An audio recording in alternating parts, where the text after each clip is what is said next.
aldatzeko prest. Galtzaileen agindutara jarriko naiz. Tolosakoak dira eta memoriaz eta atzera begira jarrita ari dira kantuan abesten Bide Ertzean. Santi Leone, egunon eta ongi etorri. Egunon. Santi Leone, libre pentsalariak azken astearen dekalogoa osatzen digu, astelenero legez gaur ere gure artean. Aktualitatea 10 puntutan labur bilduta eta lehenik eta behin Erribera aldera eginen dugu. Sartagudako Memoriaren Parkean gerra garaian eta frankismoan errepresaliatutako emakumeei omenaldia egin zietelako asteburuan izan zen hori, Santi? Bai, larun batean eta Bide Ertzean taldean izan zen, horregatik ekarri du kantau, gainera diskorretan pixkat gai hori landu zuten, Espainiako Gerra Zibila. Eta Bide Ertzean, Gerra Zibilan, haunitz Bide Ertzean edo hil zuten edo hil zituzten, eta beraz egokia iruditu zait. Eta hori, zuk erranduzun bezala, larun batean Sartagudako emakumei omenaldia egin zieten, bertze estatua bat jarri zuten Memoriaren Parkean, eta, nik uste dut arras egokia dela, azken batean, gerran fusilatuak izan ziren, bide bazterrean utzitakoak, baina, hortaz aparte, jakina bizirik segitu zuten haunitzek, eta tartean emakume haunitzek ere, sufritu zuten gerraren kaltea gerraren ondorioa, ez? Eta ez bakarrik alargun gelditu zirelakoz, baizik eta, emakumea unitzei lotxa publikoa adibidez sufriarazi zirelakoz eta bertzelako kalteak ere sufritu behar izan zituztelakoz. Bide Ertzean taldearen kantua ez dut atzera egingo eta guk ere ez dugu atzera eginen gerra garaiak eta frankismo alde batera utzi eta transizioaren lehenengo garai haietan barneratuko baikara 1976 urtea zen eta Jurramendin gaur bezalako egun batean, maiatzak 9 batean, gertaera latzak izan ziren, gainera karlistek haien eguna ospatzen zuten festa handian. Bai, gaur bete dira hori 40 urte, hori gertatu zenetik, hor besta hartan edo egiten duten ibilbide hortan, ultraeskuindarrek bi lagun zituzte, tiroka, eta tartean beti erran izan da, tartean hor, Espainiako ministroa zen Fraga tartean ote zegoen, eta Italiatik etorritako fasistak ere hor tartean ibili ziren. Gero entzun dut gero Josu Txueka, torriko dela, edo Josu Txuekari elkartzea ginen dio zuela, eta beraz telefonoz edo, eta beraz nik baino aize hobeki azalduko du dena.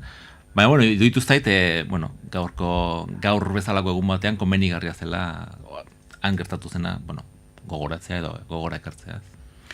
Horixe, beraz, gogora ekarri ditugu, bai Sartagudan eta bai Jurramendiko gertakariak egin dezagun aurrera, Euskal Telebista, ezin da ikusi Nafarroan, seinale digitalaren bitartez behintzat, ETB bat, seinale analogikoaren bidez ikusten alda Iruñerrian, baita interneten bitartez ere, ezta? Espainiak edabide publikoaren seinalea, eten ostean UPNren salaketa bat medio, Nafarroko erdialdean eta hegoaldean ezin da LTD bidez sintonizatu behintzat. Bai, zuk aipatu zuen bezala, internet bidez bai ikusten alda, eta horrek erakusten du neurri handi batean noraino den absurdoa UPNren tema, ez? Eta hor kontua zen batez zen ere ustez mine ematea, ez? Eta horrek herritarra unitzen haserrea piztu zuen, eta horregatik bildu ziren edo bildu ginen batzuk ortzegunean arratsaldeko 7etan UPNren egoitzaren aitzinean, eta giro hau ikusten zen edo somatu genuen egun hartan.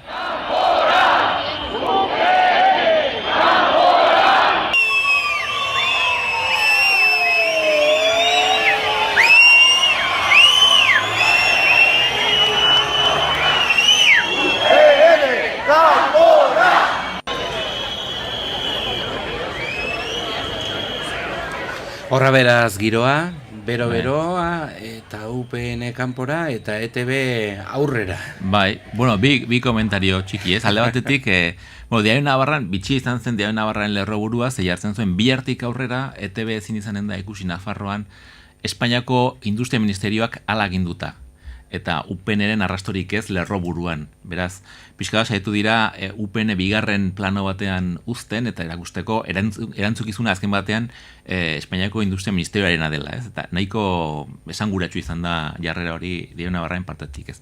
Eta gero, gure artean, beti ere gun orgaren, en fin, hori alde batera utziko dugu, baina gure artean eztabaida txiki bat piztu da, edo olako desadostasun txiki bat, zuk erranduzun bezala, bi oiu izan ziren konzentrazio hartan, ortzegune konzentrazioan, alde batetik UPN kanpora, eta gero ETB aurrera, ez? Eta batek errandu, bueno, ETB aurrera tira, ez? Eta, bueno, nik neronek ere oiu hori egin nuen, ETB aurrera, eta horrek ez du erran nahi ni ados nagoenik ETB-ren hildo editorialarekin, edo ez dakit, edo ematen dituen eduki guztiekin, ez? Baina nik gogoraziko nuke hemen kontua dela ikusteko aukera, ez?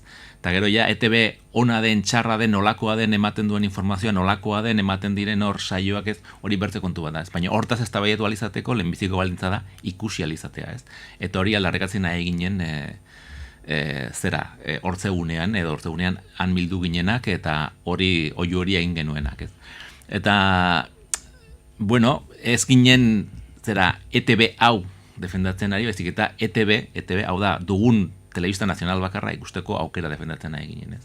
Eta nik uste dut bi plan horiek bereizi behar direla, ez? Gauza bat da, bueno, eta gero kritika guztia egiten lan zaizkio ETB-ri, baina, bueno, ikusi nahi dugu, edo ez ikusteko aukera izan nahi dugu, ez? Hori da, ikusteko edo ez ikusteko, baina eskubidea izatea, ez da? Egin dezagun aurrera, kalte larria egin die erdaldunei bi euskarazko aurreskola gehiago egoteak, hala erabaki du epaile batek guraso zenbaiten kexa jasoz Iruñean, eta era horretan behineko neurri gisa euskarazko bi aurreskola berriak ez irekitzeko esan du, eta erabaki horren aurka dena dela elegitea aurkez daiteke. Gogoratu dezagun larun batean protesta egin zutela Iruñean, Aldezarrean, eta hainbat lagun bildu zirela bertan. Bai, hainbat lagun, Diana Barren arabera 400 lagun, bertzerik ez, bueno, hor hainbat bildu ziren, edo bildu ginen, hortan ere parte hartu nuen.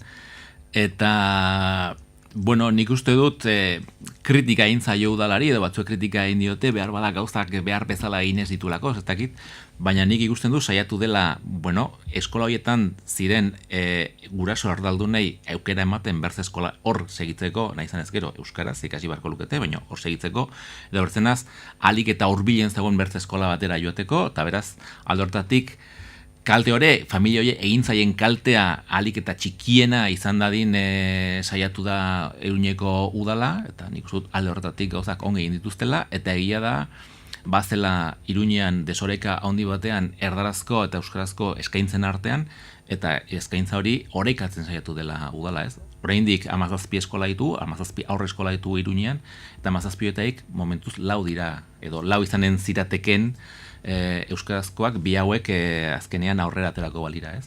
Eta beraz, ez dakit, nik ez dut uste desoreka edo orai, en fin, egindako kaltea hain handia denik, edo, en fin, gauzak hain esageratuak direnik, ez?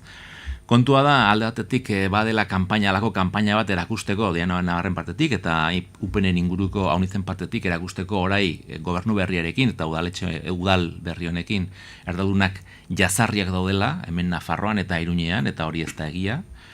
Eta gero, biztan da, eta batek bota zuen interneten, ez? Bueno, orain arte erregimena izan dugu, eta erregimenak botere honi zituen, ez? Botere politikoa eta botere hori galdu du, baina bertzelako botereak oraindik atxiki ditu, ez? Eta tartean botere judiziala, eta hori ikusten da erabaki horretan, ze behar bada udalen erabakiak kalte egin die familia batzuei, baina orain beste hainbat familiak kaltetuak izan dira, epaile horren erabakiaren ondorioz. Bueno, euskalduna kalez kale ibiltzera behartuta ibili gara aurreko astean, eta nebaduzu instituzioetara barnera eginen dugu, Nafarroako legebiltzarrera sartuko gara. Bertan izan baizen pasaden astean Asier López, Argiako kazetaria, Nafarroako parlamentuan mozalegearen ondorioz jasotako izunaren berri ematen. Bai, bueno, eta pixkat informatzeko eskubidea defendatu zuen, ez? Hemen ETB-ren inguruan, aurreskolen inguruan, eta kasuenen inguruan ere legea aipatzen da behin da berriz, eta hori ikusten dugu legea eta justizia ez direla gauza bera, ez? Eta orain Mozal legea indarrean dago Espainian, eta beraz Euskal Herrian ere bai, baina horrek ez du nahi lege hori justua denik, edo lege horrik gure herritarren eskubideak bermatzen dituenek. Hor kontua da, orain poliziari ezin zaiola argazkirikin, edo ezin da polizian argazkirik publikatu, eta hori egin zuen Asier Lópezek, eta horregatik jarri zioten izuna, eta aitzakia formala da, horrela poliziaren segurtasuna babestu nahi dutela, ez? Baina azken batean poliziaren gehiegikeriak edo balizko gehiegikeriak ezkutatu nahi ditu estatuak, ez? Eta beraz, nik uste dut hor informazioa jasotzeko eskubidea bertze dozein eskubideren gainetik dagoela kasurretan, ez? Eta, bueno, hala ere, erran bezala, Asier López Nafarroko Parlamentuan izan zen, eta horrela esplikatu zuen zein den bere kasua.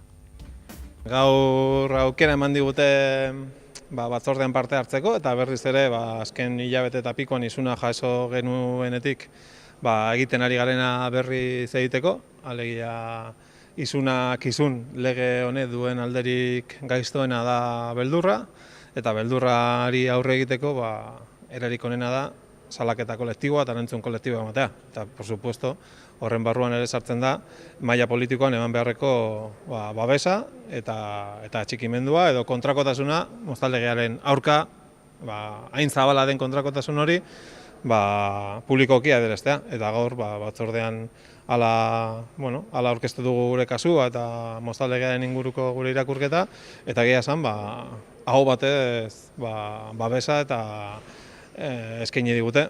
Hau batez esaten dut, UPN eta PPko ordezkariak ez dielako azaldu, tamalez, eta berriz ere... Horra beraz, Asier López lankide eta etxe honetako kolaboratzailearen hitzak, eta nahi baduzu, hauteskundeetara begira jarriko gara, ekainaren 26an eginen diren bozetara, ahalduguk dagoeneko ofizialki esan du EH Bildurekin eta Geroa Bairekin ez duela bat eginen hautagaitza bakar bateratu batean, aurretik ere ezkerrak iragarria zuen, ezta? Aurreratua zuen ez zuela lauko horren aldeko apusturik egiten. Bai, ezkerrarena ez zait harrigarria egiten, ikusita, gai batzuetan zenolako jarri hartu duen, Podemosena igual, edo Aldugurena igual gehiago, ez? Egia da, orai, iduri du gora doala alderdi hori, eta beraz, segurazki pentsatu dute ez dutela bertze inoren laguntzarik behar. Aldez aurretik Pablo Iglesiasek iragarri zuen ez zuela koalizio hori nahi, eta pixkat horrekin barra egin dugu, ez, begire Madriletik errandieten mengoei ez egiteko, baina, segurazki mengoek ere hala nahi zuten edo horrela erabaki dute da, bozketa egin zuten. Eta horri ikusten da, neurri batean Bildu dela problema, ez? Bildu eta Bilduren irudia Espainian, ez? Eta horrelako balizko koalizio horrek zenolako eragina izan lezaken Espainiako hautesleengan, ez? Eta hori da, eta hori azken batean PSOEren jarrera izan da, hainbat aldiz, ez? Gobernua osatzeko aukera izan duenean, hemengo indarra bertzalekin. Beraz alde horretatik, nire ustez, pena da, nik uste dut hobezela lau alderdiak edo sikiera 3 alderdiak elkarrekin joatea, ez da horrela izan, eta iduritzen zait, hori Nafarroaren, igual Podemosen onerako izanen dela, baina segurazki Nafarroaren kalterako. Oso ongi. Hori beraz, eta hauteskundeetara begira jarraitzen dugu, zuk aipatu duzun protagonista batekin, Pablo Iglesias, eta horren inguruan, eta bere alderdiaren inguruan, berriz ere diruaz eta finantzaketaz nor eta Inda kazetaria ari da hizketan batetik bestera. Bai, kazetari Nafarra, beti gartzen da, gora ez dakit zergatik. Del segundo en Sánchez, eta hori esaten du berak, ez da? En fin, haze bilduma dugun. Kaso honetan, joan den astean pixkat kazetaritzari buruz edo zer komentatu genuen, eta Espainiako kazetaritzaren egoerari buruz. Eta biztan da, zein den batzuen maila, ez? Hor, kasu honetan Indak teorian dokumentu bat atera du, eta dokumentu hortan ikusten da Venezuelatik ordainketa handi bat, edo dirua eman zitzaiola Pablo Iglesiasi, eta gero leporatu diote indari, dokumentu hori YouTubeko bideo batetik atera zuela, bueno, erresa da nik bilatu dut Googleen eta dokumentua, balizko dokumentu hori edo alegezko dokumentu hori Agarrate izeneko saio batean publikatu zuten, kazetari Venezuelako kazetari batek aurkezten du zera, saio hori eta Miamin egiten dute eta orai haren hitzak entzun ditugu. ¿Cuántas veces han negado que han financiado a partidos y a personajes que lo que quieren es regar por el mundo entero la franquicia del socialismo del siglo XXI? Hoy en Agárrate tenemos las pruebas contundentes y pruebas irrefutables del financiamiento de Podemos por parte del gobierno venezolano, con dinero de todos los venezolanos. Vámonos primero a la fecha en que Podemos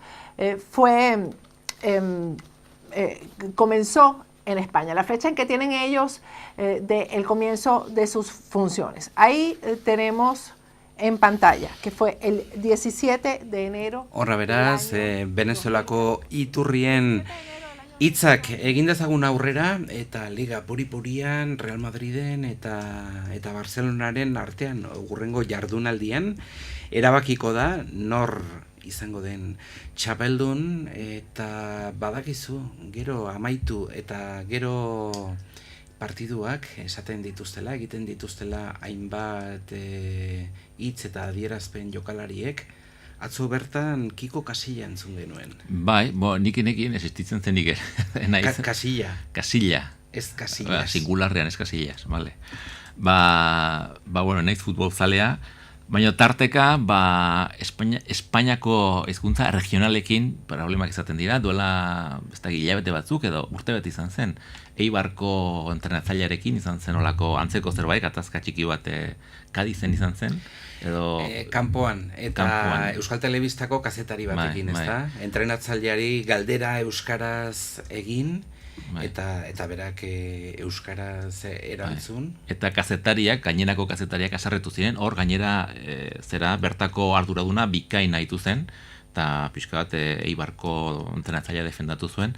Kasu honetan, Kiko Casillari, Kataluniako kazetari batek galdera bat egin nahi izan dio katalanez, eta uste dut entrenatzaileak edo ondoan zuen norbaitek esan dio ez. Orai entzunen dugu nolakoa izan den, eta gero pixka komentatuko dugu. Y bueno, estamos muy contentos de estar en esta situación, ¿no? En català avui heu hagut de patir, però al final... ¿Català? Sembla sí, no? No.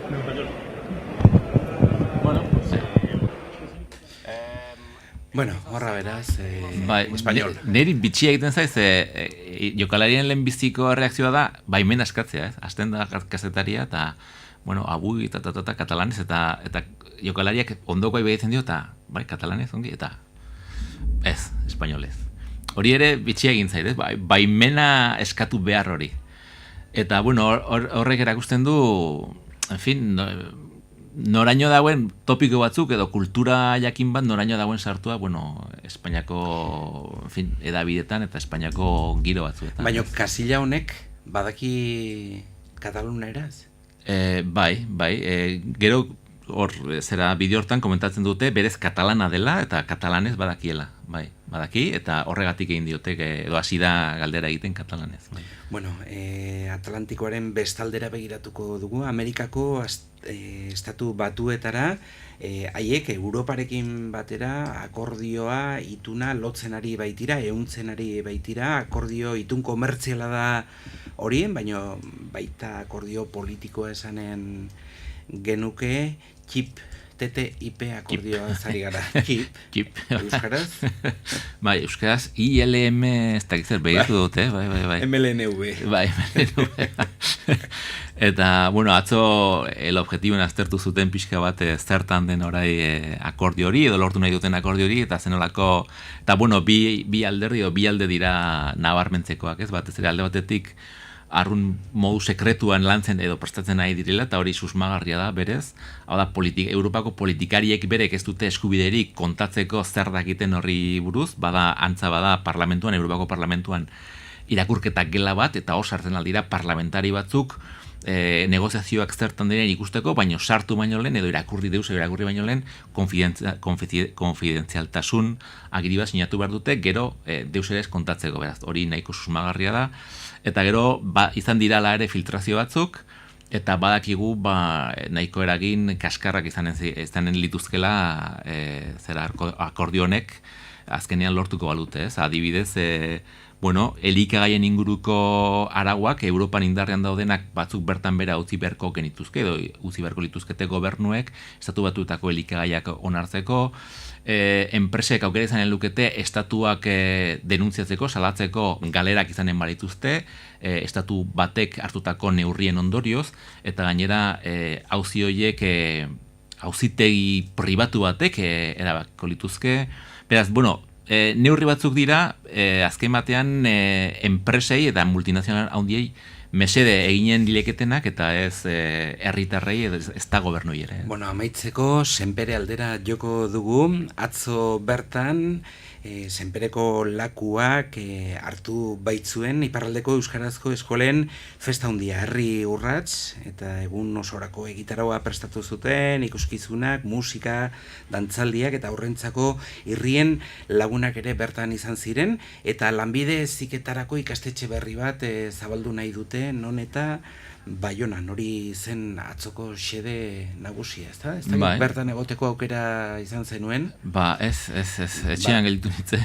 Uste nuen lakuan eta baino hartzen ibiliko zinela, duela zenbait urte bezala, ezta? Baino jantzia pres nuen, baina enuen aukerarik izan ara joateko. Hori, besta hauek beharrezkoak dira, eta beti bere onura honiz dituzte, beharrezkoak dira, politak dira, gainera euskaldunak elkarrekin egoteko aukera ematen digute, eta albo ondorioak ere izaten dituzte, eta albo ondorio horiek izaten dira kantak, ez beti kanta bat asmatzen da. Zenbaitetan politak izaten dira. Zenbaitetan beti izaten dira salbuespenak, ez? Nik uste nuen generikoa zela herri urratsena, ez da? Herri urratserat. Baina, Nafarroa baino ez ekin gertatzen bezala, kanta bat asmatu behar da, eta... Esnebeltzaren eskutik, jalgi. Mila esker haunitz, Santi Leone, gurekin izateagatik gaur ere, urrengo astelen arte. Aio. Jalgi Senpere